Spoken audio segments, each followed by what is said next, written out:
Okay. Facebook. Oh, well. How do you restart this? Goodness. Did you restart it? Oh, yeah, we're on, but... then let's not waste our time. Welcome. It's going up and down. So we'll get the audio tonight. Welcome, everybody. Did you miss anything tonight, folks? You guys, hello. Yeah. Hello. Michael didn't miss anything, that's for sure. Oh my gosh. So sorry about that, folks. I wish it was on my end, really, I do. Hey, David. Hi, Valerie. Hi, Margaret. Hi. If you guys can hear me, give us a like or a little heart so I can see it floating across the screen, okay? So let us know how it's going. Because, unfortunately, we just got, bumped at 10 minutes. I don't know what happened. It was don't want to hear about this. Oh, I got a heart. Woohoo! Thanks for the heart. Thank you. Hi, yes, maybe it'll face stabilize a little broke. bit. Jennifer, seriously. I know. Thank you, Deborah Susby, for joining us. Azulma, hi. My goodness. Okay, guys. Ooh, look at all the hearts. Oh, my gosh, it's exploding. I love it. It's so cool. Oh, my gosh, it's so cute. Okay, folks, tonight's show. Oh, cool show. We got a great show. We're going to talk about, you know what? How to banish the boogies, how to suds away the bad guys, and all that kind of fun stuff. We got Christmas traditions around the world and everything else. Ken's going to pray us in, and hopefully we can keep the stream. Oh, my gosh. Look at all the hearts. They're just going boom, boom, boom, boom, boom, boom. I mean, this is way more fun than sudsing bubbles. You spray on the bathtub wall. It's so cool. I love it, you guys. Hey, Steve. Okay. All right, Ken, pray us in. All right. Say, Michael, the archangel, defends the battle, be our protection against malice and snares of the devil. May God rebuke him when we humbly pray. And do thou, Prince of the heavenly host, by the divine powers of God, cast into hell Satan and all the evil spirits who roams the world, seeking to ruin the souls. Amen. Amen. Woohoo! Everybody says, all right, yes, Valerie, we are going to get to the questions from last week. And Valerie Pierce, you know what? I only have one question here, and I'm not sure it's yours. If you could PM me your question so I make sure I have it in the lineup, for the halftime Ask a Demonologist, please, anybody's got questions, keep them coming. We are the Reel Deel. Subscribe to our YouTube channel, okay, folks? That is www.thereeldeels.com. And you can go to our YouTube page, which is /YouTube The Reel Deels. Also, you can follow us on Facebook right here. Give us a cute little like. I love all those little hearts. It's everybody is going heart, heart, heart, heart, heart, heart, heart. I love it. It's so cool. I can't believe it. I just love it. All right, kids. Also, we're on Twitter and Instagram, although we're not very interesting there. We're kind of blasé, boring. Got loads of books on, thecatholicdemonologist.com. And if you're in need of spiritual warfare flavors, you know what? And that's not really a flavor. It's a daily habit. It is when you As Christopher would, correct me. It's a daily habit. Spiritual warfare tools, inspirations and all that good stuff at prayersbythebee.com. And we have our fabulous Christopher Sampson with us tonight, as well as the mellifluous Deborah Johnson. And like I said, Michael will be, cruising the Van Halen belt. He'll be ringing in somewhere soon. Tonight we're going to be talking about some really interesting things, supernatural sacramentos. Okay. Supernatural? That's the Reader's Digest version. Reader's Digest version. And plus, we're going to talk about some really wild and wacky things going on around the world. And you guys, if you have children in the room, please get them out of here. Okay, I see nothing, I hear nothing. We've got some, sad but disturbing news that has to be talked about. It really needs to be talked about so we can get it off the table and we can focus on all the happy things that are coming up, kids. 10 days. Got it? 10 days? 10 days, 10 days. Till he gets here. 10. So, Ken, take it away. What? Yeah. We're on TV, aren't we? This is so cool. Yeah. I know. Look at that. Look at all the little hearts. It's oh my gosh. It's like we got the dancing. Remember the sugar plum? That's what it looks like. It's if I had a keyboard, I'd be bum, bum. I mean, that's a long note to hold it. That's the first he knows the Iron Man. That's not a cool whatever. Okay, let's get to the news things. Okay, Deb, okay, you Michael's had... taking too long. Michael is...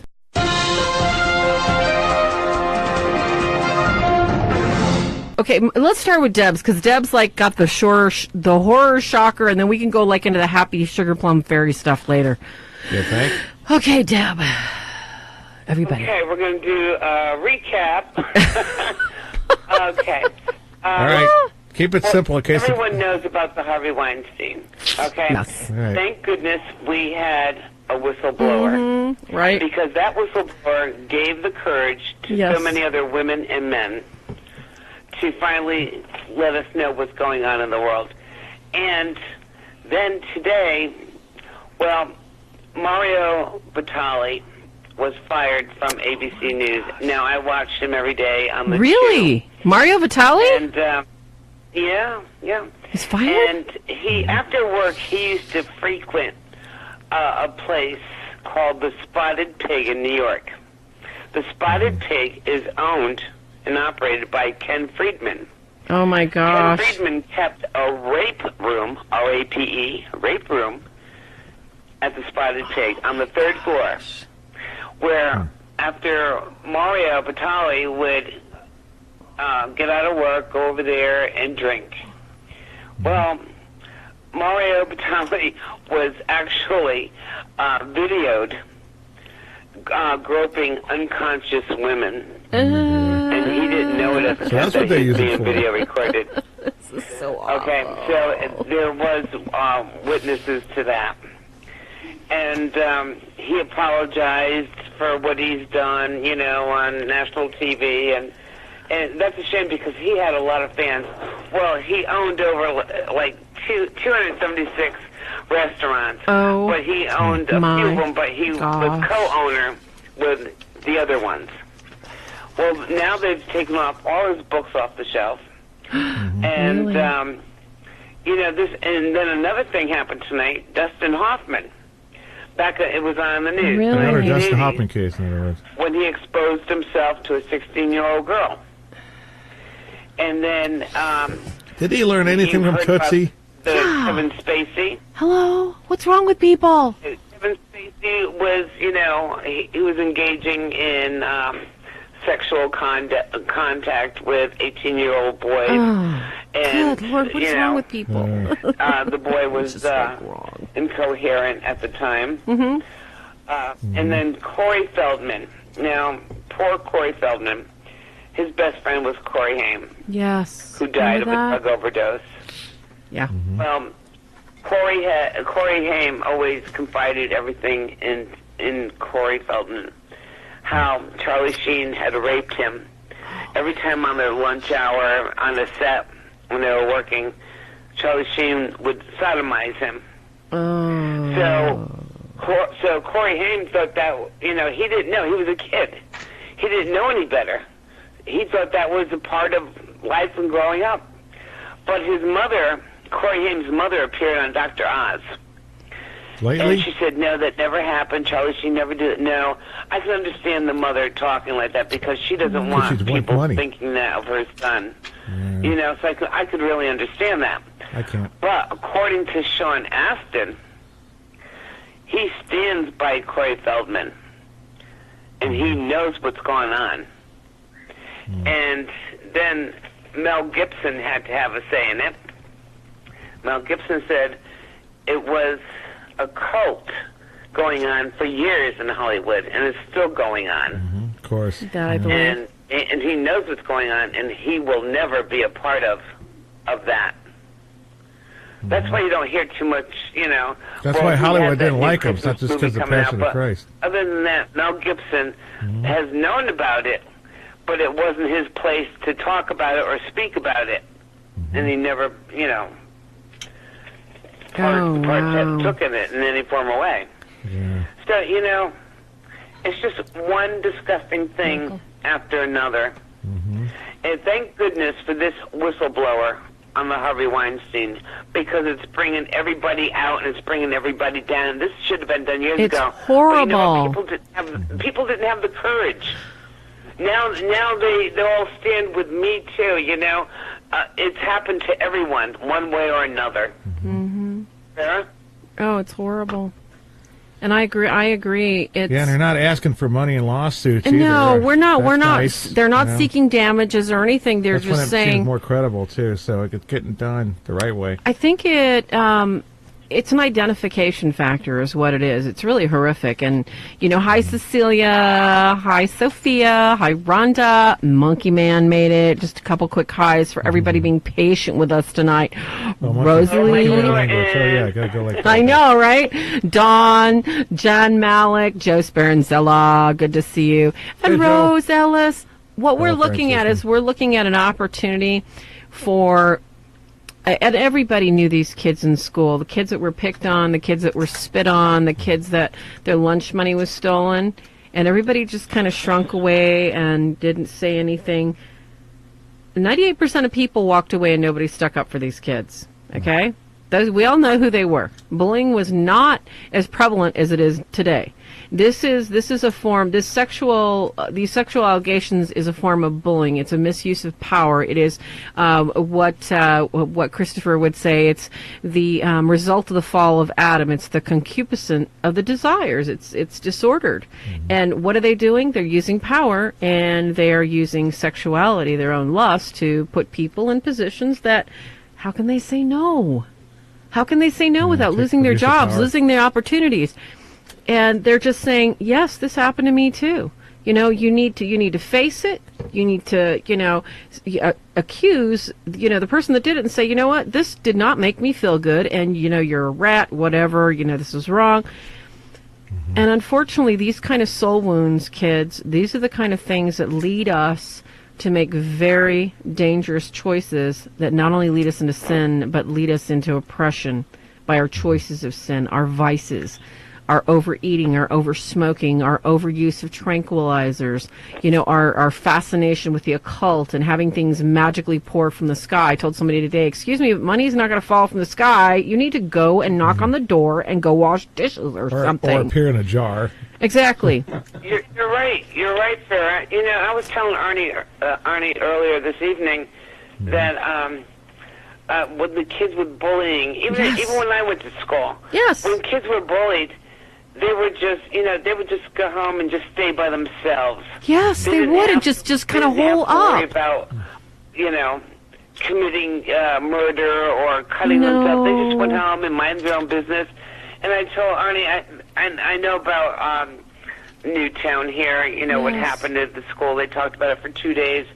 And I know they want, to take the guns away, and they're suing this one and that one. Yes. But when I went to high school here in Brookfield, you had to be a senior to have your vehicle, and a lot of the boys had their pickup trucks. Oh, yes. And I told Arnie, I said, do you remember in the back of their rear view window there, they had their gun rack, and all the kids had their rifles in the back. They would all go hunting for quail or pheasant or whatever. Yes. I mean, there was always guns in the parking lot when I went to high school, hanging in a senior's pickup truck. Mm-hmm. And then I seen somebody, I forgot who it was, chief of police or something on Facebook, and I should have paid more attention to it. And he's, I forgot even what state he was in. He goes, when we went to school, we had our guns hanging up in the truck. And I'm going, same here, we did too, Yep. But you can't have that anymore. You can't do it anymore. Yeah, it's really gotten bad over there, and you talk about Connecticut in general, but the surrounding areas too on the East Coast. Yeah, that's another thing. So now, hold on a second. I want to thank everybody because everybody's like going thumbs and their little see, look at the heart thing. It's like ding, ding, ding, ding, ding. They're so cute. Hey, did you get a hold of Michael Norton? Oh, Michael Norton got a hold of us. He's in there. So hey, Michael Norton. Michael. Hey, I'm chilling here. All right. Can you believe what we're talking about tonight? It's just we were just talking about you, Barn. Look at more hearts. Oh my gosh, we could write a symphony, all the little hearts. I just love it. I'm sorry. This is so cool. And these little people's like their faces like Geez, I marry a little they just splash across the screen.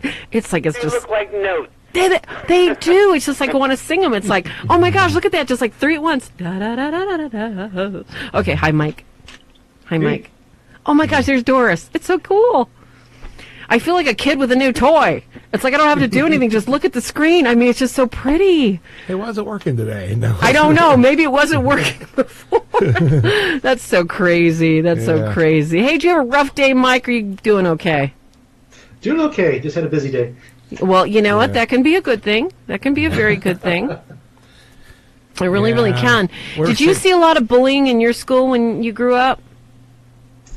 Actually, I did, because my dad was in the Marine Corps, so I moved a lot. Oh, gosh, yes. I had different forms of welcoming committees. Oh, my gosh. We didn't call those welcoming committees. We called those run, kid, run. Right, yeah. Because, people just didn't do anything about it. It's like if you were stupid enough to get beat up, it's like, maybe you needed to run faster. Adults didn't do anything. The big thing was in the military is like, you know what? If you don't hit them harder than they hit you, I'm going to hit you twice as harder for standing there and taking it.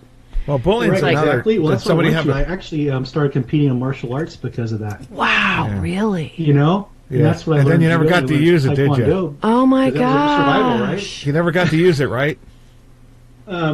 I did in competitions and stuff, but I got to the point where I like towards high school, when I do with the bullies and the popular kids, my rule is you had to stand in front of me to be able to fight me, and I do a foot sweep that I mastered. Yeah. Oh, when they my go to punch me, I foot sweep them, they fall to the ground. I go, hey, you got to stay up to fight me. That pretty much ends it. That's like bonking your back of your head. Yep. No, the main topic was bringing into here is just and it seems to be more of an abuse of power, because as soon as you get this money and this celebrity status, some of these people who already were that way, it doesn't like corrupt you, and then you become that way.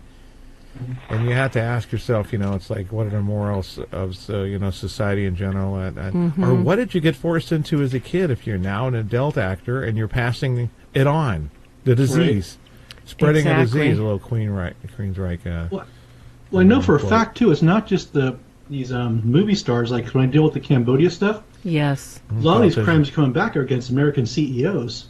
You think they have so much money and power they have to go to Cambodia to get a child for a sex slave? Mm-hmm. Oh, so it's not just Hollywood. Yeah, I think we hit the wrong keyword. No, we got kicked off sadly, you are probably one of the CEOs of so right. Facebook, who knows? Oh wow. Sadly, you're so right.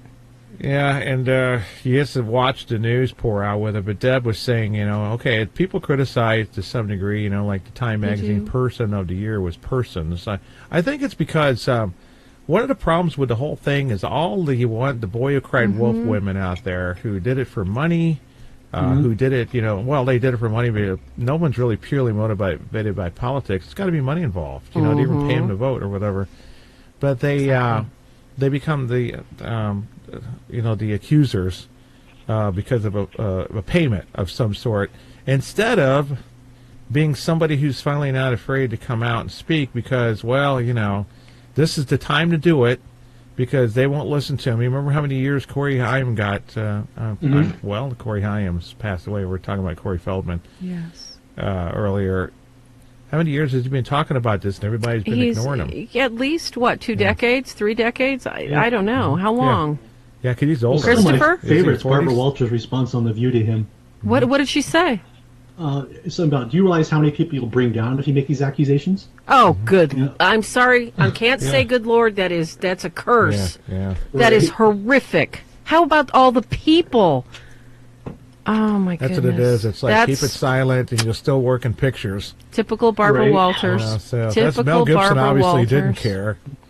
And I thought, and people were thinking it's because of the Passion of the Christ. Maybe it was because he made a verbal stand and say, you people disgust me. I wouldn't doubt if something like that went on behind the scenes, but he's not going out and telling everybody. I want to wait till his Passion of the Christ. That's exactly how he was. He was disgusted with Hollywood. Yeah. Mm-hmm.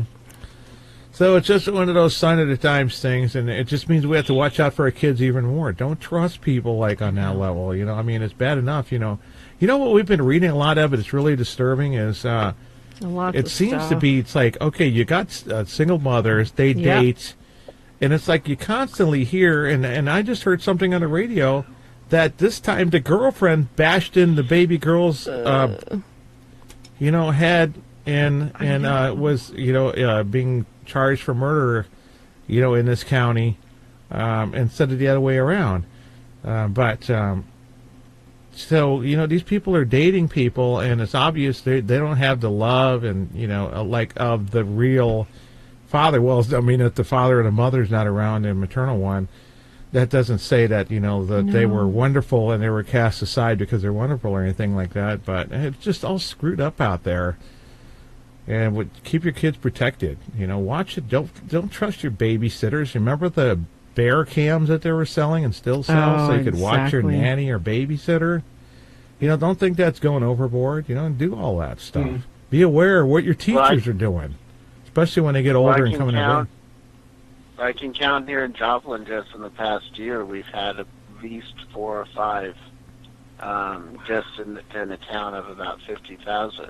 Really? Where that has happened, and it has been not just the parents, but like you said, it's been the people that the separated parent is dating, and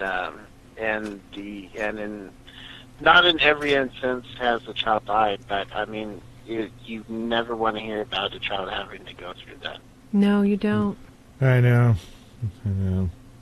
So and the biggest problem we see, though, Christopher, in what the people that we talk to are those people, and Michael Norton knows this well, is that don't have memories of being molested before usually the age of 4, because at about 3 or 4 is when our images of ourselves as children kind of start to solidify. So children who've been abused, before that age, 2, 3 years old, don't know, but there's something so very wrong that it gives them this inner drive almost to self-destruction or to destroy another, and hence why we have so many people out there abusing others, because this drive is just, it's one of those, as you know from counseling, I'm sure, in these drives, making people that just they crave their fix. They crave that peace that they think a drink is going to give them, or that they think the next hit of meth is going to give them. They crave that release. It's like when I was working with teens, and we really had a bad issue with, you think the transgender is so confusing for kids. How about, children that are just trying to be themselves today? They cut to release all that pain. Yeah. They cut themselves. They, they're literally killing themselves by starving themselves, or they overeat. And then they starve themselves. So these habits don't just develop from the societal pressures of bullying and that sort of thing, but from abuses some of them may not even remember. Right. And it's so difficult, like Mike, you were saying last week, is that, and Ken and I call it the layers, peeling back the layers of an onion in finding out where, and usually you can tell too, where a person presents themselves after talking to them for a few minutes. You can tell the age of maturity where some door slams shut. Yep. And they will not allow, for whatever reason, their mind won't allow themselves to go any further. They can't go any further, because it's almost like, you guys remember that song, Stuck on a Feeling? They're just kind of like on that loop, that continuous loop. Yep. And it's not that they don't go to college and don't get degrees. It's not like they don't marry, get in relationships, but their inner desire to grow loses its flavor. So they stay in broken relationships. They stay in abusive relationships. They stay in relationships that mean nothing. They stay in jobs where they're not appreciated. They look for jobs where they can say, oh my gosh, my boss did this to me again. They repeat this loop of what they don't even know that they're actualizing. And the fact that these people are bringing this out, on one hand, is good, but I want to address our monkey man, Steve Foster. It's got an ugly side, the flip side of people that accuse with no foundation. People that accuse, some of these people, like Mike Flynn. Okay, I don't want to get into politics. He said, she said, as far as I'm concerned, they can all go out to pasture with goats. All right, I'm not any political party. I'm for peace, people. I'm for peace, your peace. And when we see people that are falsely accused, they're losing homes. They're losing life savings trying to defend their name. My brother, when he was in high school, had a girl accuse him of getting her pregnant. My brother, being the good Catholic kid he was, Shouldn't have got her pregnant in the first place, but he didn't get her pregnant. I'm sorry. Yeah. Fortunately, I'm not naming which brother. They both will love me even in case more. he's listening. In case he's listening, exactly. The pain and the agony of, you couldn't even contemplate abortion. But it was crushing to think that, you couldn't go beyond high school and this is like the end of your life, only to have the girl start laughing that it wasn't true. My mother got a hold of her and her mother. Told her mother she ought to staple her daughter's legs together if she doesn't want to bring home unwanted presents. And she probably should take her to the doctor because if she was going to let her well be fished in by her son, how many other fishermen had been there before her son? My mother was so livid. And not because she wanted to protect her son so much as she wanted to say, it's one thing to say, okay, this was wrong, it shouldn't have happened, but it's another thing to go around town and tell everybody that my brother was responsible for a baby that he did not make. Yeah. And we see this is another form of bullying. And we're seeing it right now, and I think this leads into our news stories. Yeah, it is horrible, Rose. It was really horrible. I mean, my brother, I think I've seen my brother cry maybe once or twice in his life, and that was one of those times, and it broke my heart. Here's the thing, I before we move on to the next one, is you women out there, don't be afraid, just because we know there's a lot of gals who did A Boy Cried Wolf. I mean, there's even an old Frankie Avalon movie where the gal tore her shirt and pretended that he attacked her when she was rejected by him because he loved somebody else. So it's kind of known. Hell knows no fire. But also there tends to be that kind of... And it ruins it for everybody. But now, now that this is open, and now it's almost like it's a wave and it's going to go in the history books. It is. Even bosses... how much you value your job. Well, how about the person? It's like when we say, when you dispose properly of unholy objects, Ouija boards or whatever, you got to think of the next person. Don't sit there and sell it on eBay. The people trying to sell dolls and whatever. It's like, haunted doll, ooh. Or that fake Catholic clergy guy selling haunted items, saying it's for the homeless or whatever. It's just, you can't do that stuff. You got to think of the next person. So when you report that boss, you're saving the next people, not person, because it's going to keep going on and on and on until they get stopped. So that's... And what real clergyman would sell haunted items on eBay? I mean, that's got to be so far out there. Or wherever. I would actually think that wasn't even a real clergyman. It wouldn't happen. It wouldn't happen. And as Christopher, who has been through seminary, can tell you... And I'm sure he can reiterate this, that we don't sensationalize anything to do with the supernatural beauty of the Holy Spirit. And that's exactly what we're talking about. The Holy Spirit combats the evil effects of the demonic fingerprint on this earth. And to sensationalize one is to call attention to the other. Right, Christopher? Exactly. As you were talking, Farah, I was thinking, the one not overriding, but one of the main things that we are always challenged throughout the Old and New Testament is to rejoice, and to rejoice in the Lord, rejoice in the Holy Spirit. That is, if we emphasize anything, it should be that. We are supposed to be a people of joy. So to, overly dwell, I mean, it's one thing to study, one thing to just kind of study the tactics of your enemy. It's another thing like these people that basically take on as a whole life, and they watch every ghost hunter show, and they're just, so they're elevating the wrong thing. They're emphasizing the wrong aspect of this other life that we can only catch glimpses of. Oh, I agree. 100%. Yeah, thanks for that. That never seems to end, this topic, and that's sad. So whenever anything that seems to sort of bring this up will be something that we'll keep you updated on. In other words, when it gets updated and there's something to report, we'll go ahead and give you more on that. We're not going to beat it to death like some of these news shows. Exactly. We're just going to take a notepad and like beat each other. Notepad.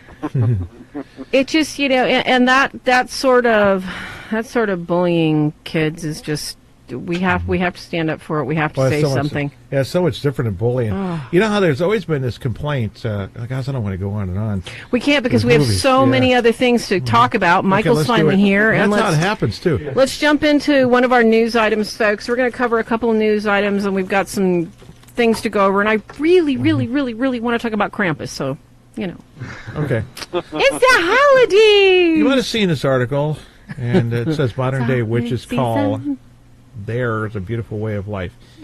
We have to be careful how we approach this thing. Is Paul in Antioch or Patrick in Ireland? How would Patrick have done if he came in here and said, "You're all going to hell"? Oh my, that's so true. Taking that old Baptist preacher method. Is that being ecumenical? Is that being Christ preaching? I mean, didn't Christ have a difficult time? Didn't he almost get stoned? Mm-hmm. Okay, but he was constantly taking the back door. They were just come on, Jesus, out this way, get out this way. It's going to have to be walk through the crowd that I'm seeing them, right? Mm-hmm. Exactly, right? Right. Slip out. I know. Better than a cutting horse, man. He was like he was out of there. On this article, some of the things sort of like bring it into it's like a point counterpoint. In our first book, Catholic Demonologist Handbook, I was talking about a word about witchcraft. That's the way I just put it up, in the book. And first thing I gave was a couple of scenarios. For example, when you say an Our Father and you mess up on it, God doesn't come down and kick your butt. No. But when you have a broken salt circle and you're doing a spell, you might wake up with these little pixies and stuff stabbing you and whatever, and pinpricking you, or an invisible. I'm talking about real cases. What they describe as an invisible dog, growling, walking on their bed, and sometimes it seems like it's attacking them. Doesn't feel like dog teeth though. But what kind of religion is this? And I said, what if you have kids? You get this pit bull. It seems to love your children, and then one day, one of their play friends wanders in your yard, and the dog goes for the jugular, and it's dead. And they shoot the pit bull, trying to kill it and take it off its lockjaw mode. That's what this is. If you look at it from that side, there is not one iota of religion entered into that whole statement. It is words of wisdom. That's why they call it, paranormal or the occult knowledge and stuff like that. Why do people think that they can wield this type of thing? It's sort of like, dabbling with the dark side, that I'm staying out of the dark side, so it's okay, like with the Jedi, because I'm just using the light side. Well, everyone I've ever met seems that, as soon as they get mad at their girlfriend or their boyfriend or whatever, they go to the dark side of it. They put a spell on them. Yes. So that's nullified there. But, if you guys can see, I don't know how, as guests, you can review some of the notes here that's in this article. But it's essentially kind of propping it up as some sort of like positive. Thing. From the feedback from everybody, what they're seeing right now is there are so many people that say, "Oh yes, I love Jesus and I'm a witch," and I think that people don't actually understand. Wicca is relatively new. Yeah, it's a new version of it. It's basically just, a reinvention of an old pagan song and dance. It's really nothing. It's really nothing exciting. You just basically hug trees and say, "Oh yes, the earth is my god and the sun is my goddess, and I am master of all my creation." Which is basically, kids, guess what? It's the fall of Adam. I am what I am because I can do what I want. It's not really so much a religion. It's a denial of God, and people, especially the Christians that are calling themselves witches. And I'd like everybody to go around and just ruminate on this for a little bit. Is when you have somebody that calls himself a Christian, and somebody that calls themselves a witch. That's almost like saying salt water and fresh water is falling right from my mouth, and that's just not possible. It's an oxymoron. Completely. Yeah. Well, it's not just that. It's like we can't appeal to God's dark side. Nope, you can't. Those two different beliefs, there's no way that it's possible. Yes. Or else they don't know what they're talking about. No.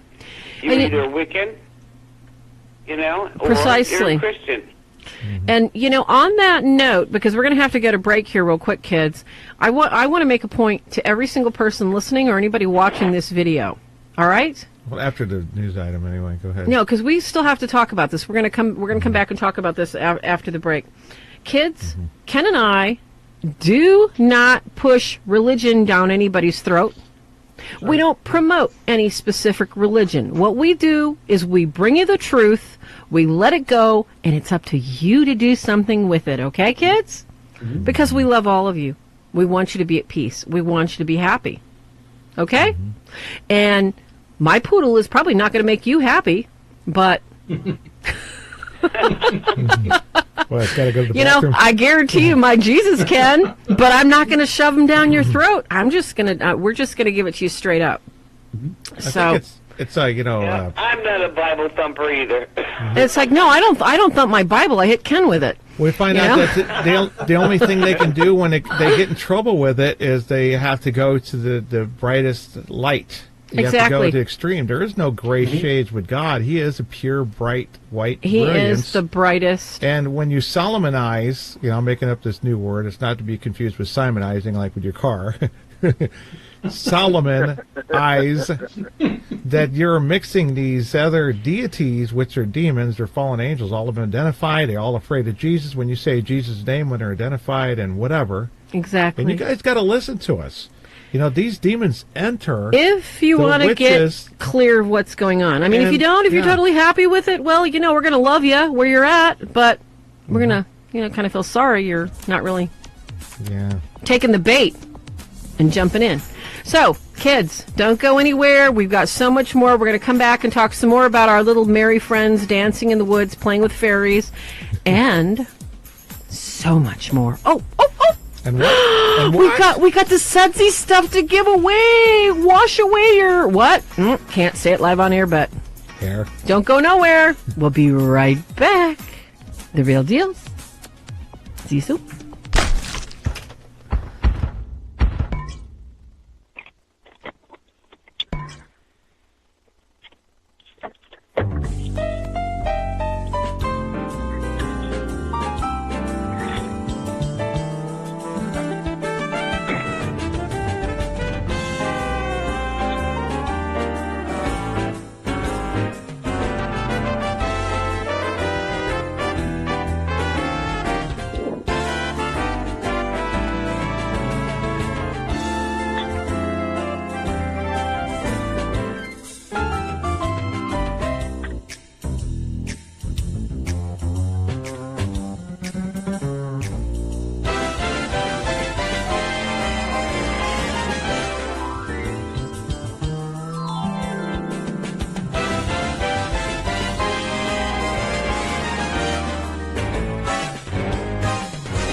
This is Kenneth Deel along with my wife, Farah Deel, and we're going to talk to you real quick about our books. So we have 5 books available right now and 1 on deck. The books are the Catholic Demonologist Handbook along with the Workbook and Study Guide, and the Christian Demonologist Handbook along with the Workbook and Study Guide.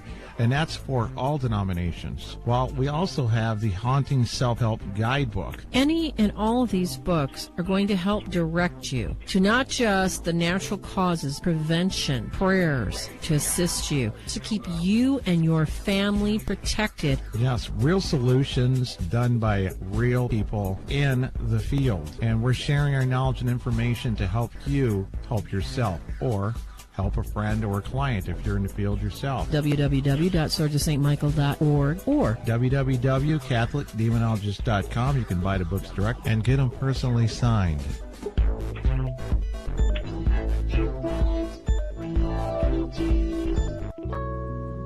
Are you looking for something special to remind you what a mystical experience prayer can be? Are you looking for something beautiful to hang in your car for protection? Try Prayers by the Bead. You'll find a variety of original, one-of-a-kind Anglican prayer beads, Lutheran, Methodist, Catholic prayer beads that are made to your specification using our materials or your materials made to order in just about any design that inspires you to get prayed right up. Farah has about over 100 in her inventory pre-made, and guys, yes, there's plenty of rosaries and designs for you, so to give to your father, for yourself, for your own prayer life. We have a variety of exorcism medals, including the St. Benedict cross, beads, anything for your spiritual warfare needs. So, if you'd like some more information, find my page on Facebook, Prayers by the Bead. www.etsy.com/shop/Farah Rose. Or on Facebook, Prayers by the Bead.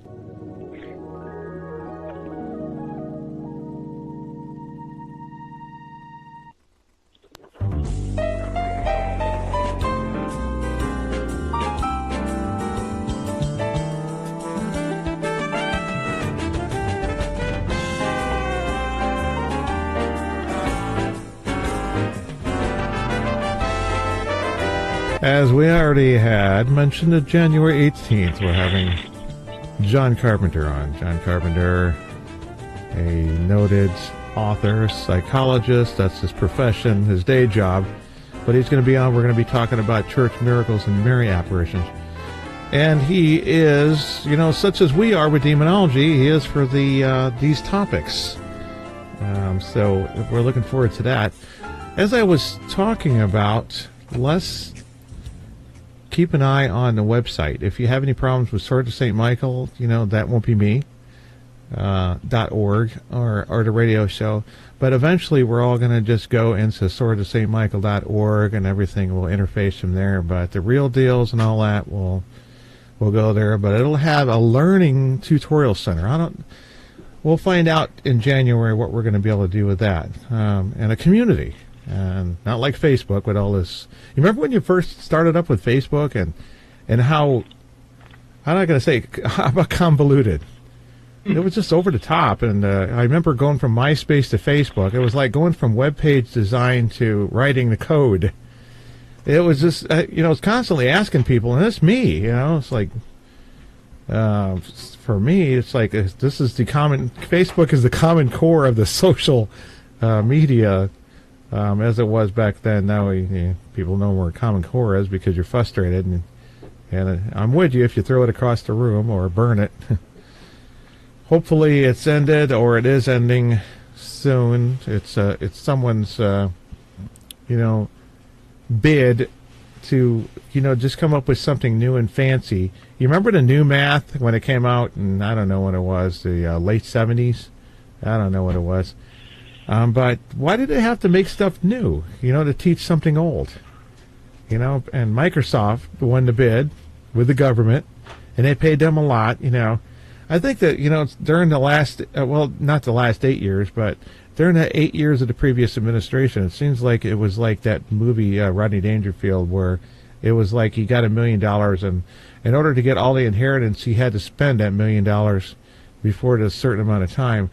It's like all the programs and stuff, it was just like they're all designed just to, spend as much money as possible, raise the debt by 10 trillion, might as well be 12, $10 trillion in just one presidential, 2 years. 2 sittings, not 2 years, 8 years. Well, anyway, folks, you know what? We're glad to be here with you. It looks all bright skies on our connection on Facebook Live. If you're watching later on YouTube and you're watching the archive, hello to YouTube people. Don't forget to like and subscribe on YouTube. Like and follow on Facebook. I guess we need to move on though with the topics. We can give further. And you guys, do you have anything you want to add on this topic of the the kind of the colorful way? Gerald Gardner, in the way that Anton LaVey brought forth Satanism and sort of created a public version of it, just like Freemasons have their riding around in, little funny go-karts with their red fezzes, like clowns and stuff. And, lovemyshriners.com, they take care of these children with these disabilities like St. Jude's, they got a copy of, the Catholic on that. They all have their little cover thing. Bill Gates, hey, the Bill and Melinda Foundation, you got them showing hypodermic needles. I bet how many people that kills. Yeah. I just don't trust these billionaires anyway, Get on another thing, but Does anybody have anything to add? What are you, my producer back there? That's right, Mr. Mono. Does anybody have anything to add to this? Is the question? Because this thing is approached with kid gloves, and it's a delicate thing. Sometimes we get people that keep talking about the Keys of Solomon. And there's this idiot on Zach Bagans' show who says he's a bishop, and he talks about he does some like Facebook, not Facebook, it might be Facebook Live too, and he's talking about Keys of Solomon stuff. That is that demon conjuring stuff that Crowley did. Crowley, a.k.a. the most evil. Did everybody forget he was called the most evil man in the world? Now you got these guys playing Catholic bishop, and I mean playing. Yep. And they don't even know what demonology. You notice how he wasn't protected at all? And him and, what's the other guy, Aaron, were complaining about, how come the crosses aren't protecting us? because they're idiots. Well, Right? did Solomon whine whenever the Babylonians are come marching in there and started destroying the whole town, and 5 years later after his death he's rolling around in his grave because they're coming back as Egyptians? The young Pharaoh comes in and crushes everything. Exactly. Yeah. Thank you. So it's that. Their ignorance is blitz, isn't it, Mike? Blitz? Mm-hmm. Like Blitzkrieg? No, there's people, we just need to inform them, but when they start pretending to be Catholic clergy and doing this, or you start some sort of demonology learning website and resource, and then you're teaching Satanism or Crowley in there, and you're making everybody think that you're going to be just like an exorcist, in the Catholic Church. Without having to go through all the formal training, and get your holy orders and go 10 years in the seminary or anything like that, So. And Zulma, there's no such thing as a white witch, okay? A white witch is just a nice way of saying, well, I practice nice magic with a nice demon, not those black hairy beasts that scare me. Mm-hmm. No, well, they got that in no such thing. What's that called again? Farah, didn't I mention it once before, 2 weeks ago? There's no such thing as white witches. Yes, you did. Yes, you did. All magic is evil.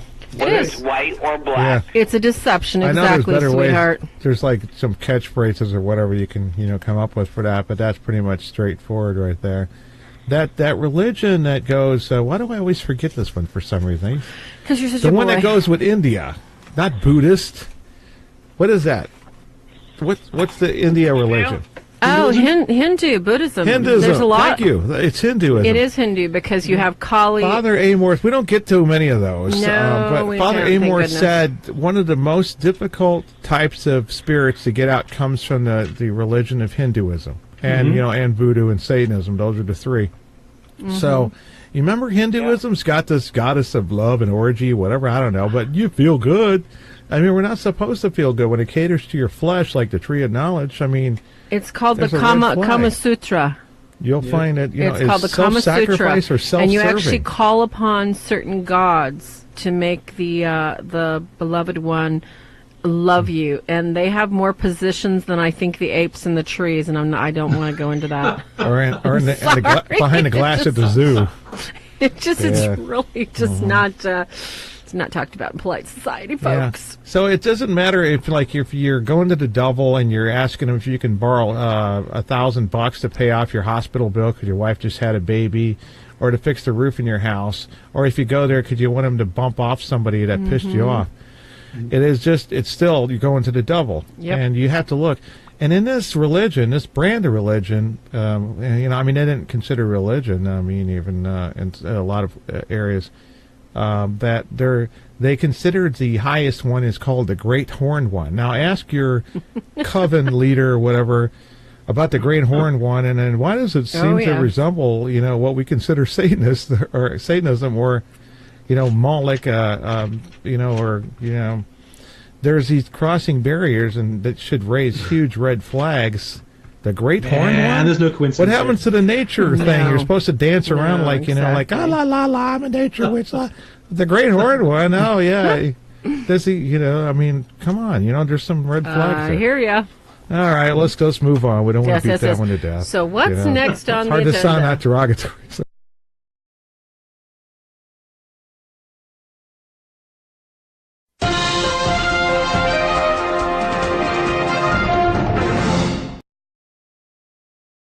Do you want to cover Sacremntals so I can get to talking about my little scamp? Mm-hmm. And then post your questions in there, and we'll put them. I've got a couple questions from last week. We got to go over 2 from Ask a Demonologist, and then we have to give some. We're not going to run through this too fast, but then again, we don't want to stay on it, exactly. Because we're going to. It'll be all over our website. Tell people why we're talking about this too, because they really need to know. Well, can you imagine that if you had something that was like a silent prayer, and so when you go to bed at night, you don't have to stay up all night with your eyes peeled and looking at your closet door or under your bed with cameras? I'm talking about really, that sounds like my childhood, doesn't it? Little Greg Gutfeld joke. But there's a lot of resources that you can get through the church, and, starting with this, mainly the metals, the most often, it's not the crucifix. It's considered a sacramental, but not a sacramental for protection. It's actually provocation. It actually upsets them because, as we say in the end of the show, Farah, you say, the battle's already been won. Exactly. And the crucifix also, gets under the skin, so to speak. So if you want to add further pain as an exorcist, you'll use the crucifix and these other things to sort of give them, shoot them with different guns in different directions. Yes. The St. Benedict medal specifically designed for protection. It's called a double-chasing medal. We have a brochure that we give away. It has an exorcism on the face of it, folks. That has details.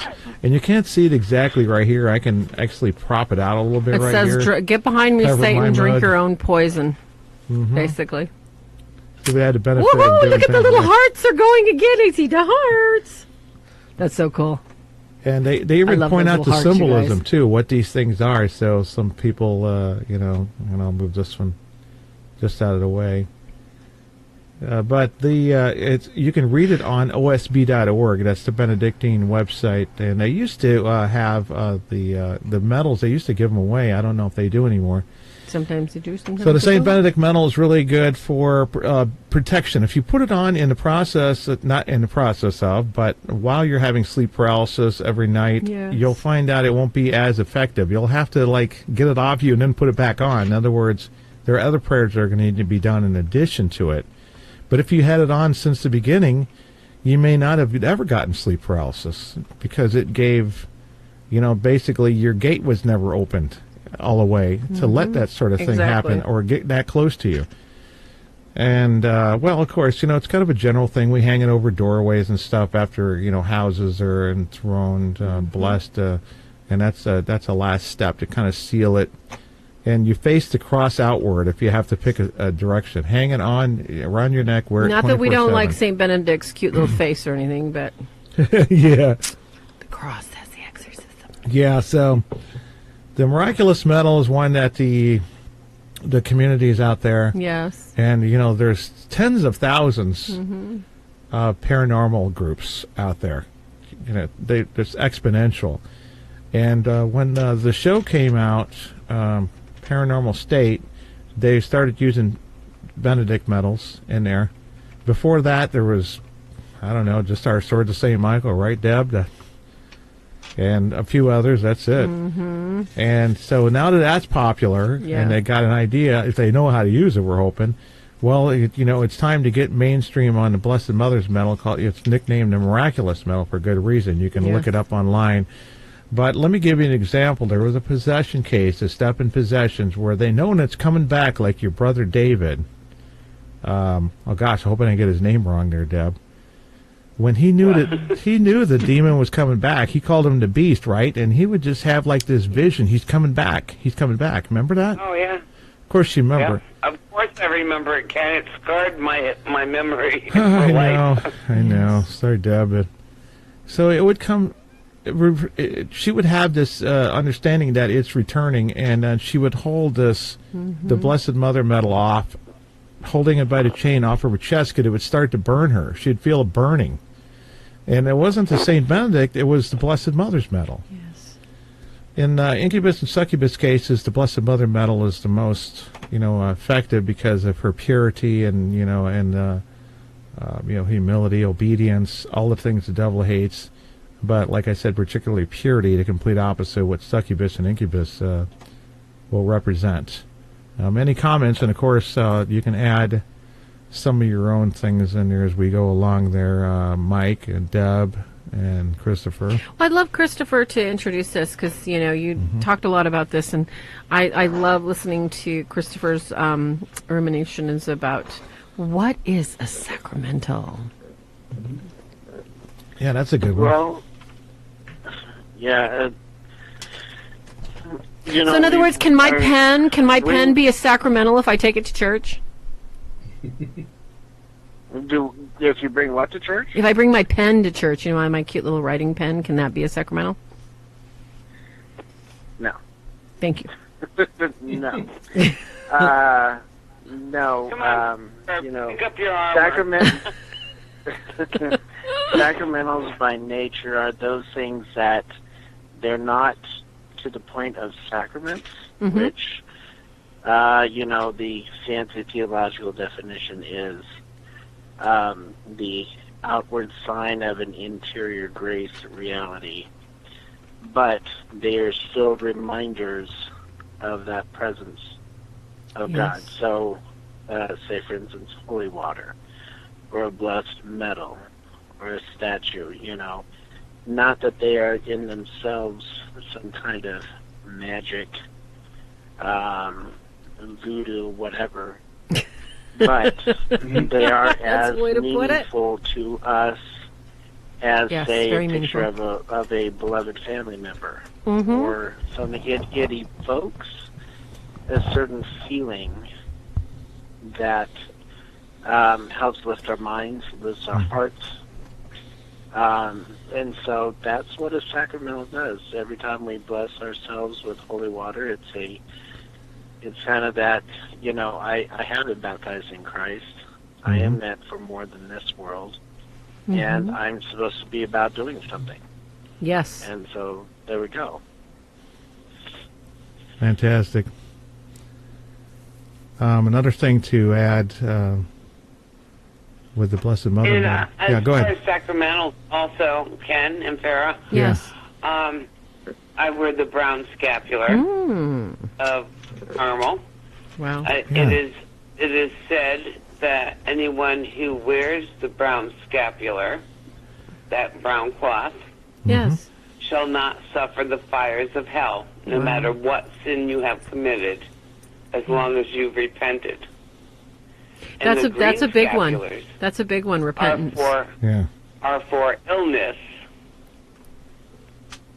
Yeah, and conversion. And kids, you know what? Anybody that's new to all these cool, fancy, dancy little terms, a scapular, traditionally from ages and ages past, was a form of attire that a monk or a penitent, there was lots of penitents, lay people were penitents back then, and they called them penitents because they preached penance, okay, kids? So they went about, finding the harshest fabric they could wear, and they put it over themselves as an apron form, okay, and they tied it at the waist. So in other words, they would wear like maybe a cotton undergarment. The penitents didn't, though. They usually were really scratchy undergarments. And then they would wear this brown, scratchy kind of... It was like a pinafore on a girl or something like that. But it's just basically an apron. That's what a scapular is, an apron. They tied it at the waist with a rope, and that's basically how they identified themselves. As penitents, as, lay penitents, the penance teachers. And they committed themselves to making reparation for what they saw going on in their cities and their towns, which was basically some of the same abuses we're seeing today, the molestation of children, the abuse of money, the abuse of widows, women, grandparents, the elderly, horrible things. And so these penitents would really try to make up for everything that they saw was injustice, all the starving people. Yeah. And scapulars are considered sacramentals because of the is it called it's not an indult, but a sacramental usually has a specific blessing attached to it when used with faith. See, none of this like stuff, scapular. kid. Yeah. I mean, this is all smoke and mirrors without a grain of faith, okay? So your grain of faith activates something that is sacred and set apart. So, your Bible can be a sacramental if it's something that you regularly use and you set it aside for prayer and specific time, in the sense that it is sacred and it is set apart and it's used with your faith, okay? Pretty simple. And we have and I just wanted to throw out real quick. There's a good biblical example of this in Acts when it talks about how God was working through the hands of Paul, and even the handkerchiefs, it says, and the aprons that had merely touched him were taken to the sick. Exactly. Did you? This is the miracle that you're referencing, right? That they actually took a hem of his garment, and they healed somebody with it. Oh yeah, like the apron. Yes. Yeah, so you had early uses of relics as relics and sacramentals. Something else, and, that's something that I wear. Yeah. A lot of people think it's weird to have dead bodies floating around, but it's like I wear a piece of Padre Pio's glove. Well, we are a little odd. Let's just admit it. I know. What's wonderful about the miraculous metal, for example, is if you're not sure, as a priest, or you're just kind of stuck in this discernment state, some of these sacramentals are so powerful that you can trick somebody. Don't give them a preconceived notion like, oh, yeah, just say, hey, I got this coin, and then you hold this in your hand or something. I mean, don't give them this psychological, advantage, just in case you're trying to discern mental from spiritual. So as we were talking about sacramentals, we have Kenneth Yosa, Father Kenneth Yosa on right now with the phone, who wanted to put in a few comments about sacramentals. Yes, as remember, warfare. I was asking Christopher about, I was asking him about sacramentals and indults, and Father Ken's like, yes, I gotta hurry up and call. So I'm just so excited. Welcome to our Fab Five, and now you are Super Six.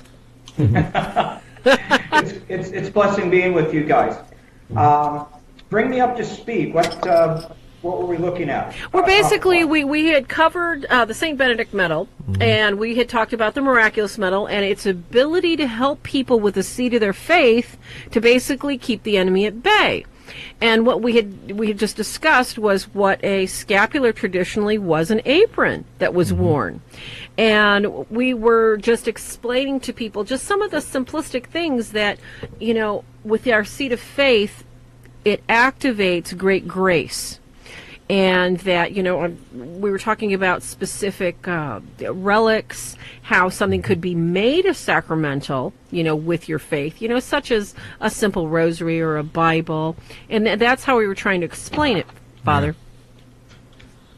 I'm here. Okay. Yeah, let's hear your 2 cents about that, particularly the uses for spiritual warfare, protection against evil and influence of evil, that sort of thing. What do you have to say? I think it's important to keep in mind, and I think you guys would already be aware of this, and I think a lot of our Protestant brethren who are not in the habit of using sacramentals often look at us who do as participating in some type of cultic rite, in some cases. Yes. Or they could say that we're using them superstitiously as talismans or something like that. And it's an important distinction that we have to make here, is that a scapular or a rosary or a relic is just simply material creation. Of course, yes. But so in and of itself, they have no power. They don't inherently have something in a sense, like an overlay of some type of divine being attached to them, but rather that the divine power emanating from God himself uses matter to be a sign of his care, of his love, his protection, all of those great things that we associate with the Godhead, that he, in a sense, makes these things intermediary, as it were. But their value ultimately depends upon the faith of the individual and of the prayers of the church. The second one is often forgotten, is that sacramentals, unlike sacraments, which work, we say theologically, ex opere operatum, they work in and of themselves by divine grace, directly, pouring of the water, anointing with chrism, confirmation, or the sacrament of the sick, and so forth. But sacramentals are used through the agency of the interceding church. So in a sense, using any kind of a sacramental, really and truly, if it's used properly, is a form of prayer or communication with God. Yeah, silent prayer. Wow. Can you say that again in case people missed it? I think that's very important. I mentioned that at the beginning. Yeah, that's how important it was. You beat me to it. Yeah. Yeah, because when you're sleeping at night and you have a St. Benedict medal on and you might be waking up with sleep paralysis, what better than a silent prayer and having a St. Benedict medal on? Or the miraculous medal, the two of the ones that seem to help people to not have that reoccurring, from the gate, because there's other things they have to work on, obviously, if that's going on. Yeah, that's right. And I think ultimately, again, that, God being God can use the things of this world in any way he sees fit. That's one of the great things about him being God, that he really holds the whole world in the palm of his hand, and the entire expanse of the created order, of what science estimates the universe is 3 trillion light years across. Wow. We don't even really know what that means. So all of that I can't wrap my mind around it. To the divine power, so that he can use these earthly things as long as we, in a sense, meet him halfway and we're using them properly and with the right understanding. There's a passage, I think Mike will probably be able to remind me of this in the Acts of the Apostles, where there were sick people who had handkerchiefs that were placed upon them. Was that St. Paul who had one of his handkerchiefs that was used and it brought a healing? It was Paul. Yeah, I think it was Paul. Yeah. Well, that is the first evidence in Scripture of what we would think of as a sacramental, although it wouldn't have been called that. And it was understood again by the faithful of the time, within a proper context, that this indeed was an instrument of divine glory and of divine action. But this is where, too, we have to be very careful, because I know I've talked to, especially some older people over the years, and they'll say, well, I have my brown scapular in honor of Our Lady of Fatima, and that means that if I die, I'm going to be preserved, and I will be saved. Yep. And I said, well, in and of itself, without nuancing that position, that could actually be heretical, because you're ascribing to a material object something that can only be attributed to divine grace itself. So properly understood, in a wider sense, is that scapular, as an article of clothing, as Farah pointed out, was part of the monastic habit and the other religious orders, reminds us that we are enrobed and enwrapped in the divine life by grace, and are continuing and striving to work out our salvation in fear and trembling, living day by day, hour by hour, minute by minute, in that relationship of divine presence and of that action, of ongoing action of salvation.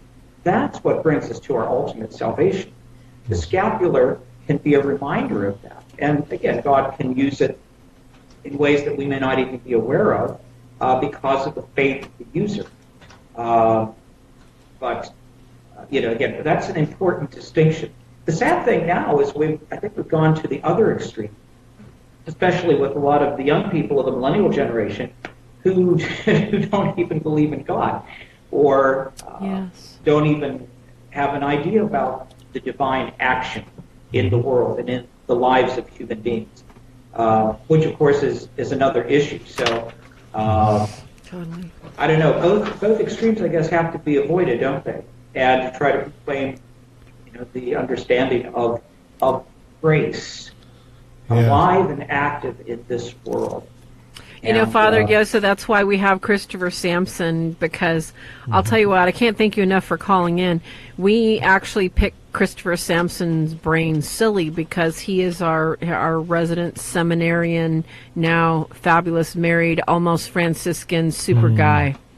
And we turned to on the radio show, Christopher, can you explain this? And he's been great. So we sure appreciate you. I lost Christopher coming in. We lost Christopher? Oh, you're just terrible. What the heck? So we sure appreciate you popping in. You said that you before we let you go, you said that your specialty, something that you like to talk about, was an indult. Can you explain what that terminology is for all our, non-Catholic friends that are just kind of curious about that interesting word, indult? Well, I'm currently involved in a research project, and that particular item had come up in part of the discourse that I was working on. And essentially, an indult means a waiver from a law that normally would be effective. So it's special permission that is granted by the Holy See, which can be either directly given by the Vatican, by the Pope himself, or by one of the departments we call dicasteries that are part of the administrative structure of Rome and of the global administration of the Church, who can grant a waiver for any number of reasons. Probably one of the most well-known indults is the use of the 1962 liturgical rites prior to Vatican II. Really? Those were not permitted, although there's a lot of debate about this. My own opinion is that with one or two general exceptions, it was not permitted to celebrate the preconciliar rites in the Roman Church until Pope John Paul II in the 1980s had granted by indult a waiver from the standard liturgical books that Roman Catholics are used to. There was a similar allowance that was made for the Anglican usage, which now has been formally and officially approved in its own right, but it would be required, let's say, for certain priests who did not have the permission to celebrate according to Anglican usage, for those Catholics who are of the Anglican tradition that have come into communion with Rome to be able to celebrate them. So there are any number of that are granted. For instance, if a church is to be dedicated to a blessed rather than a saint, that requires an indult or a waiver by the Holy See. There's bunches of them which I can't think of off the top of my head at the moment. Goodness. But it's the basic idea that it would be permitted. So it's basically, as I say, it's a waiver or a commutation from a normal provision of the law. Oh my goodness. That's just incredible. There's so much to learn and there's so much to know about. Yeah, it's a big church. Yes, it is. Thank you for that. It is. We'll catch up off air another time. We haven't talked to you in about a month, and it's been a lot too of things long. to catch up on. Some things that are going on in our growing So I'll be ministry. looking forward to that, and I have to resign for the evening. So, Mike, Ken, Farah. God bless you. Thanks for God bless popping all of in, you. Father. All right, God bless. It's great. My prayers are with you guys. Thank you. We need them. Pray for me as well. And Always. We'll be talking soon. Always. Will do. Thank you. Okay. Good seeing you, Father Jay. Merry Christmas. Right. Merry Christmas. We'll talk to you before then. Okay, God bless. Okay, bye-bye. Do you see this, kids? Do you see this? That was right. nice. Oh, I Yeah, know. It it's was so that- nice of him to call. It's that time. Father Yosa helped to write the book Exorcism in the Church Militant, I think it was called, and that's a great book. Farah, it is time for your favorite part of the show. I know. So, okay, I'm joking with these people, okay, and then that's like I'm like, okay, guys, I can't tell people, but I put like exercised water in this when I made it, okay, in case anybody hasn't seen it. Let's see if I can get it real. Now it's contaminated. Oh, so what? I touched it. See that, guys? Yeah, that's a good shot. I mean, it's like that, kids. There it goes. Kids. Look at out of your fish tank. How'd you guess? Well, anyway. That's all Oh, it soap. smells wonderful. Totally It's got soap. like That's- all this lemon peel in it. It's That's got soap color and everything. It's all citrus. specialty. It's really healthy. So it's like if you have like weird guests coming over to your house that you like don't know where they've been, tell them to go wash up a little bit. Go wash your hands and. I only need a case of that, Farah. Put it in your office. Office bathroom. You know, I just bathe in it. I know. I just want to be like, the person that gets to look at the videotapes of the bathroom people washing their hands and while their heads spinning around. Yeah. I know Here, that's this is for all you sinners. Wash your hands. that's right. Wash your demons away. Just suds up a day. We'll keep all those demons at bay. Mm-hmm. Okay, I scrunched your little stuff down really good, guys. Okay, because it's like right. we had so many people had to scrunch them. Okay, Ken, do you want to draw? I can't make the dog do it. Stick your finger in. Can I pretend to be the dog? Make it more fun? You can. Yeah, you are the dog. You are the big dog, and you can't read it because it's my handwriting. You can't. You can't. Lori possibly- Clark. Lori! Oh my gosh! She in there tonight? I don't know. I hope so. She Lori, better be. people are going to jump you if I'm you're just not kidding. in tonight. Yeah, I'm just kidding. Oh my gosh. Hey, Amy, good to see you. Yes, so Lori Clark, you are the lucky winner You have of. to show up. Guess what? No, I'm just kidding. You get to we're gonna try make it more this out. difficult We next want year. video of who you try this out on. Got it. Yeah. Now, kids, next week is the week before Christmas. We have the biggest prize package to give away. This is going to be our most positive show next week. You do not want to miss it. I guarantee you. Because if you are not present to win, we will draw another name next week. Do you know why? A, we want to see you. B, we want you to share. And C, we want you guys to have some fun and share the love with us. And it'll be about the same time, about halftime. Okay, about 9:10, 9:15. So it's like if you can't make the whole show, pop in, because I'd hate to see you lose the really cool swag bag you're going to get.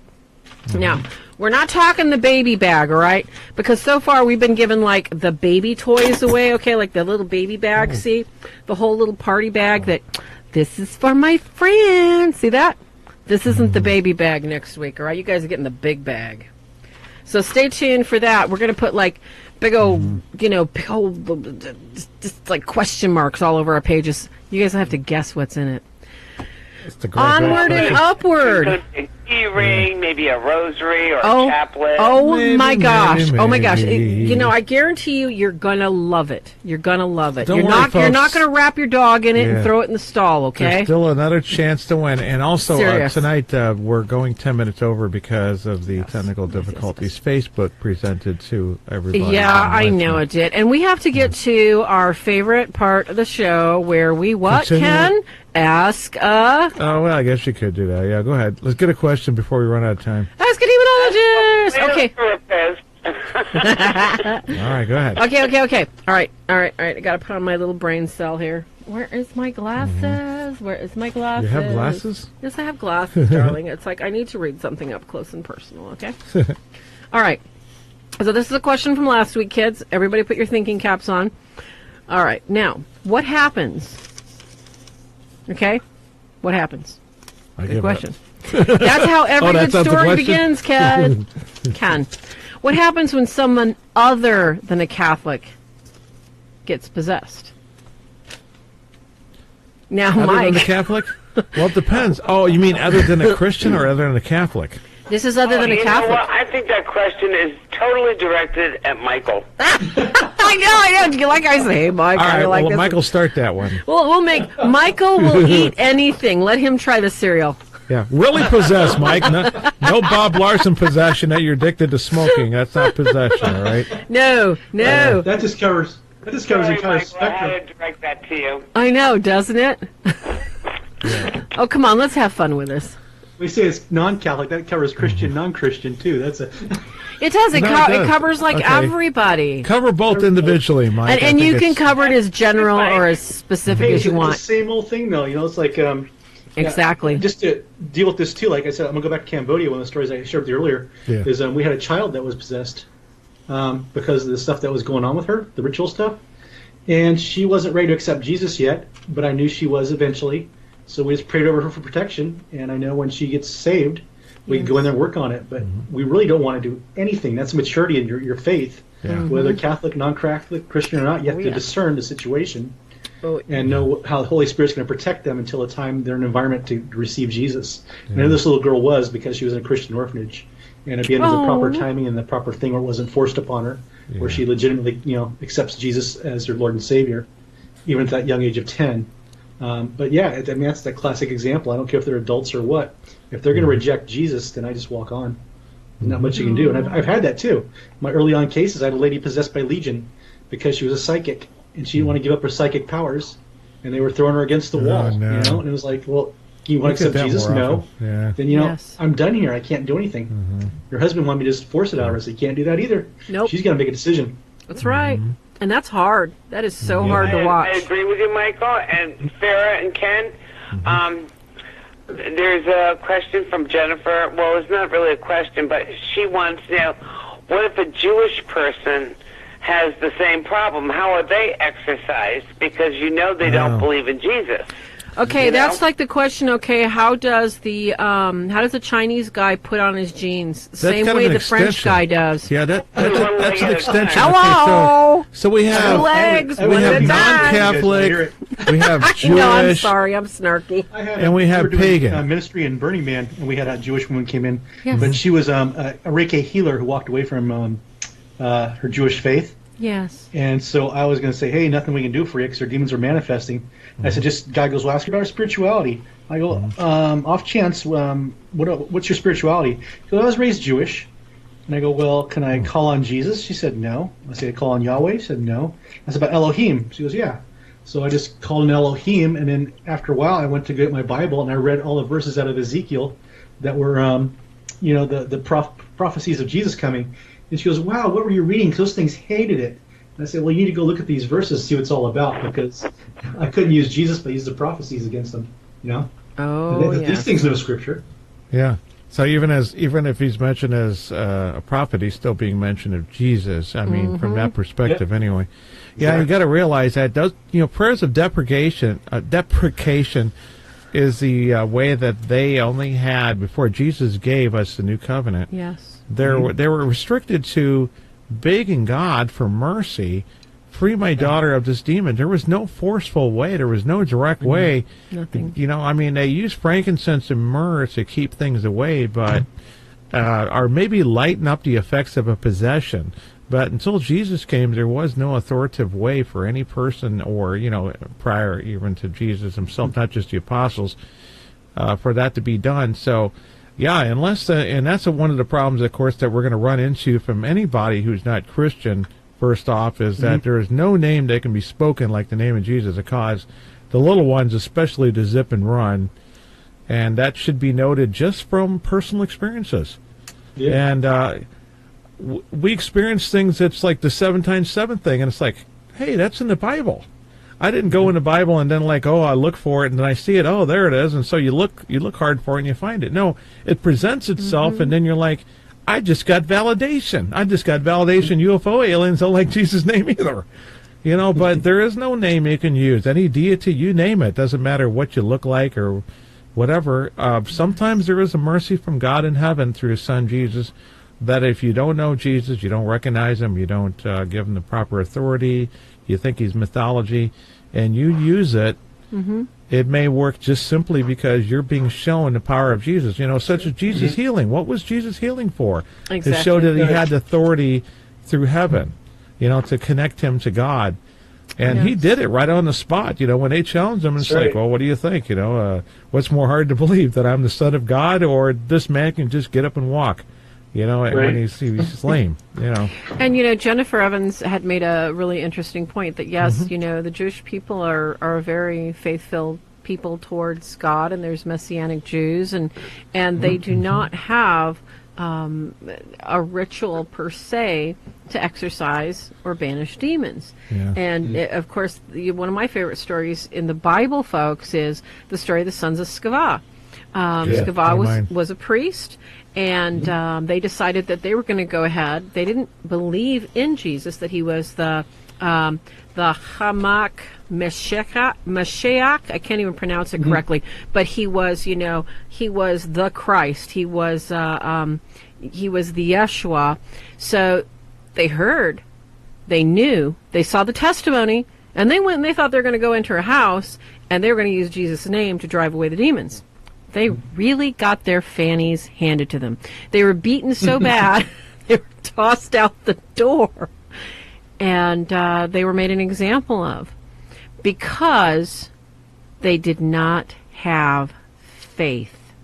And it was like Father Ken Yosu was saying, that seed of faith is all you need to activate grace in your life, okay? That's why we don't preach religion. We don't beat your head and say, you got to go be religious and do this and do that. You need the seed of faith. That's all you got to do. Wake up your seed of faith. Now, if these guys had the seed of faith, boy, and, in other stories, Jesus says, hey, don't stop them from kicking out demons. You don't want to do that. Why? Because if you're for Jesus right now, eventually you're going to be for him all the way. Okay? You're going to be better than a rah-rah. You're going to be right there with him, going rah-rah-rah. Yeah. So, my neighbor lives, she's about 4 houses down from where I am, and she's Jewish. Yes. And we often discuss, Christian religion, and she discusses her religion with me. And she's so happy to hear that Trump plans to move the United States Embassy to Jerusalem. But even though it angers the Middle East Christians, that doesn't bother me, that he's moving the embassy to Jerusalem. No. Yeah, I don't know what that's all about. And most the previous presidents have said they've recognized it, but they haven't moved it. That makes me proud to be a Christian. Oh, I agree. So listen, we got 3 more questions, you guys. I got to squeeze them in real quick. Okay, the next one here is a doozy, and then we have another final commentary, so we can get on with this. This question is basically a 2-part question. All right, because in what we all do, we're learning, kids, that as we believe that we would call ourselves demonologists because of, studying the demons and how they've acted in our lives.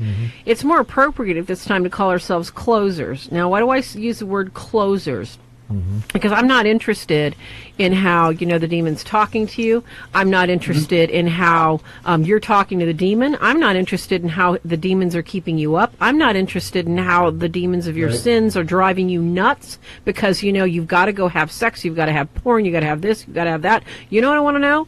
I want to know, are you willing to do what it takes to stop it? Yeah. We'll close it. Huge. We will close the door. We will work together to give you the tools to close it. Okay? There is no magic wand. There is no book on demonology that says, you're going to learn about this demon and you're going to know how to control. There is no controlling an immortal being. Right. All you have to do is take your seed of faith, the name of God through his Son Christ, Jesus Christ. Closes the door right there, folks. So this question pertains exactly to that. If you are in the position as a Christian to help another person, and you see that they have typical signs of oppression, your life is going kind of smooth, and you see that they're giving into temptation, they look like they're cursed because bad things are continually happening to them, and it's kind of appearing that they're in oppression, kids, and you look at it, and it just seems like everything they're doing is so over dramatic that you're watching a play in action that's about to explode. Now, you care about the person. This person is obviously opening to you. What they want to know, is there a way to address this? how do you see your friend going through all this stuff? How would you address this? And Deb, I want to start with you and go around the table. How would you address this and say, I see a concern here. I see you doing A and you're getting B. You see somebody's oppressed, Deb. How would you approach them? Well, with me, it's all about faith. Oh, yes. And that's what I have to go on. And if you're not going to abide by the tools that I give you and say, you have to have faith in something. Yes. Okay? You have to have faith in something. If you don't have faith in anything, or even if I tell you about faith, or what to learn about, if you don't abide by those rules, nothing will help you. You have to go accordingly to your faith, whatever you believe. Yep, that's exactly. And that's what I have to say about that. And Mike? Amen. Amen in the playpen. Oh, I'm so direct. I'm sorry. Thing, get back in your box. Thing. Michael, remember what I Thing. every 5 minutes, Bad thing. sarcastic. Gomez. Call me Gomez, Thing. get Let Thing Michael outta here. talk. Let Michael talk. We took his cereal away. Now, if I heard the question right, is it how to tell if somebody's oppressed, or how to approach them if they're oppressed? Oh, I'm sorry. Would you ask the question again? Oh, I'm sorry. See you. Yeah. Okay, the question is, did you understand it, Michael, that you're watching No. a friend or an acquaintance and they're having issues of oppression and you're seeing this happen and it's building up and you want to approach him and Him or her. yeah, him or her. It doesn't really, it's a theoretical question. How do you approach him and say, I think you might open the door in your life. How do you approach somebody, Mike? You slapped him upside the head. No, just kidding. I can see Michael doing that. No, giving him the answers, Deb. Usually, we've had something like this has happened recently. Because I had a friend in counseling. I was going to work with somebody who I knew was oppressed, and the person I counsel with walked by and goes, "That guy's severely oppressed." And I go, "Well, that confirms it." She picked up on it.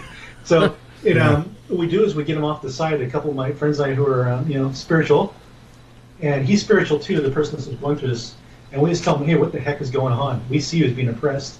You know us right now. We have the radar, right? We know this is going on. What gives? What's happening? What's going on in your life?" And just let him talk about it first. Find out what's going on. What's the oppression? Is it demonic, or is it something dating back, something mental, or something that could be oppression too? Good question. Some sort of self-hatred that's cascading down through his life, or some sort of some other thing. You got to sit down and find out what's going on with this person. What if they don't take your advice? What if that kind of seems to be the frustration, is that we have a number of good Christian solid friends that are solid in their faith and their practice and their relationship with Christ, and they try and help somebody and they reach out and say, "Hey, why don't you try this prayer?" Or, why don't you try stepping back into a church of your faith and surrounding yourself. And people bristle and they just are like, I don't want to get religious, and I don't want to be preached at. Now we know that comes in with pride, but how do we deal with that, Mike? I mean, what's a good way to break down that barrier? Okay, we're not getting through the questions fast enough, though. That's the only problem. Okay. Do you have a question, Ken? Oh, no, and it's not that. Just that this question's taken 10 minutes to answer, and I'm trying to watch the time on this. You said there was 3, and this is one of 3. The last one's going to be easy, but I just wanted to hear what Mike has to say about when we get locked up. When they're locked up like that, yeah. I'd say we haven't seen the rock bottom yet. Even as rock bottom for us, Ooh. You gotta let them hit the asphalt. You're right about that. That's the same with an alcoholic. Until the body hits the floor, they're not willing to reach up and ask for a hand. Yeah. Kind of like when you earn something, when you work to get your first car for graduation, instead of them giving it to you for graduation present, you don't wreck the car and then expect, "Daddy, will you buy me another one or you get it fixed?" It's like some things are better attained that way, the longer term. So true. All right, last question. I'll spit it out, and then we can get on with the rest of the show.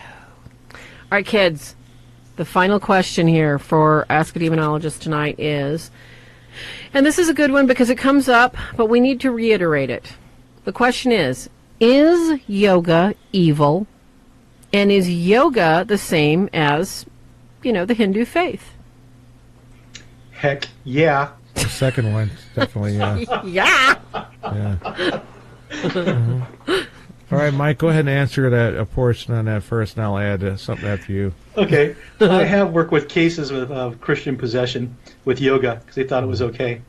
And they, of all things, they got into yoga through their health agencies because they had cancer or something else like that. And the health agencies said, go take up yoga for meditation. Mm-hmm. And some of these people wanted their healing so bad, they went off to India, got a guru, got the spirit of Kundalini, and took it from there. And then it's pretty bad. And that's subjugation you allow it into you.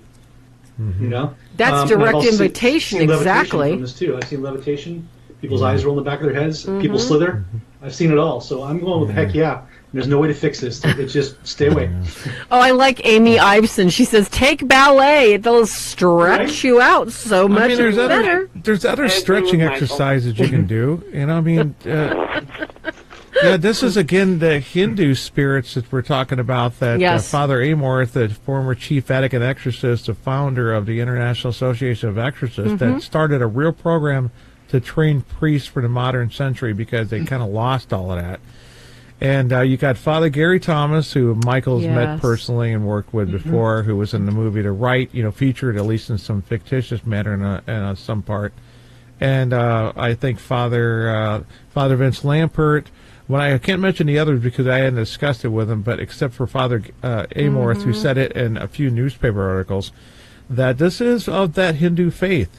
And those poses and positions are praises and honor and veneration to their gods and goddesses. And it's like I said with ninjutsu, remember you were talking, who was that was saying they took kung fu or something? Oh, you, Mike.